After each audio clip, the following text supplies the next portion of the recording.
ரொம்பவுமே டேஸ்டியாக ஈஸியான அரேபியன் பிரெட் புட்டிங் பண்ணுறதுக்கு 4 டேபிள் ஸ்பூன் காய்ச்சி ஆற வச்ச பால் எடுத்துக்கோங்க. இதில் 2 டேபிள் ஸ்பூன் கஸ்டர்ட் பவுடர் சேர்த்து கட்டி இல்லாமல் கலந்து விட்டுருங்க.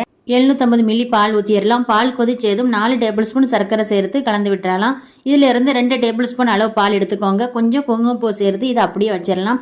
கஸ்டர்ட் பவுடர் மிக்ஸ் பண்ணினதை சேர்த்து 3லேருந்து 4 நிமிஷம் கலந்து விட்டு எடுத்து வச்சுருங்க. பிரெட்டோட ஓரங்களை கட் பண்ணிவிட்டு பாக்ஸில் ஒன்று போல் வச்சிடலாம். ரெடி பண்ண கஸ்டர்ட் மில்க் ஊற்றிக்கோங்க.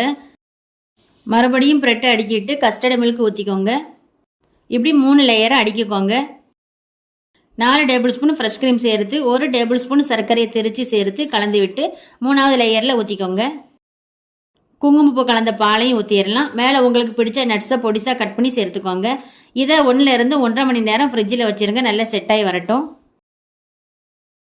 இப்போ ரொம்ப டேஸ்ட்டாகவும் ஈஸியான அரேபியன் பிரெட் புட்டிங் ரெடி ஆயிருச்சு. நீங்களும் இதை மாதிரி செஞ்சு பாருங்கள். நன்றி.